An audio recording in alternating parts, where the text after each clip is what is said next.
सारी जिंदगी इंसान बस एक ही दौड़ में लगा रहता है। बैंक बैलेंस बढ़ाना है, प्रॉपर्टी बनानी है ताकि बच्चे सेटल हो जाएं। कमाल है ना।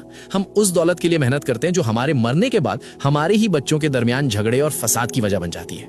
लोग कहते हैं इतना नाम कमाओ कि मरने के बाद दुनिया याद रखे। अरे भाई, दुनिया के याद रखने से कब्र में एसी नहीं लग जाता।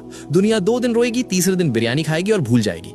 असली इन्वेस्टमेंट वो नहीं जो बैंक में पड़ा है, बल्कि वो है जो आपके जाने के बाद भी आपके खाते में करेंसी यानी नेकियां भेजता रहे। अब जरा हकीकत सुनिए और गौर फरमाइए।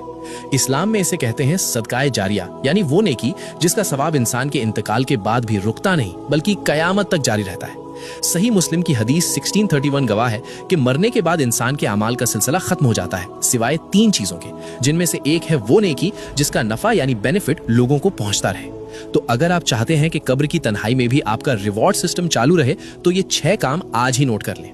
कुरान पाक, किसी को कुरान मजीद तोहफे में दे। जब जब वो पढ़ेगा हर हर्फ पे आपको सवाब मिलेगा।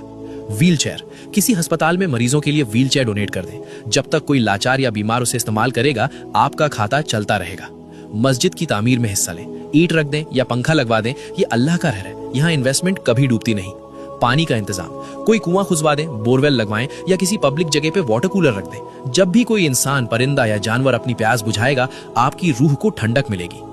दरख्त, एक पौधा लगा दें। जब भी कोई उसके साए में बैठेगा या उसका फल खाएगा वो आपके लिए सदका बन जाएगा। और छठा रास्ता जो इन सब में सबसे आसान है वो है इल्म फैलाना, जैसे कि अभी आप ये पैगाम सुन रहे हैं। याद रखिए, कब्र का अंधेरा बहुत खौफनाक है। वहां कोई दोस्त, कोई रिश्तेदार, कोई बैंक बैलेंस काम नहीं आएगा। वहां सिर्फ यही छोटी छोटी नेकियां चिराग बनकर जलेंगी। मौत का कोई कैलेंडर नहीं होता, बुलावा कभी भी आ सकता है, इसलिए इंतजार मत कीजिए। ये छठा काम अभी करें। इस पैगाम को अपने मुस्लिम भाई बहनों तक पहुंचाएं। अगर आपकी वजह से किसी एक ने भी इनमें से कोई एक नेकी कर ली तो सोचिए आपकी आखिरत का कितना बड़ा सामान तैयार हो जाएगा। आज आपने अपनी आखिरत के लिए क्या भेजा? कमेंट में अल्हम्दुलिल्लाह लिखें और शेयर जरूर करें।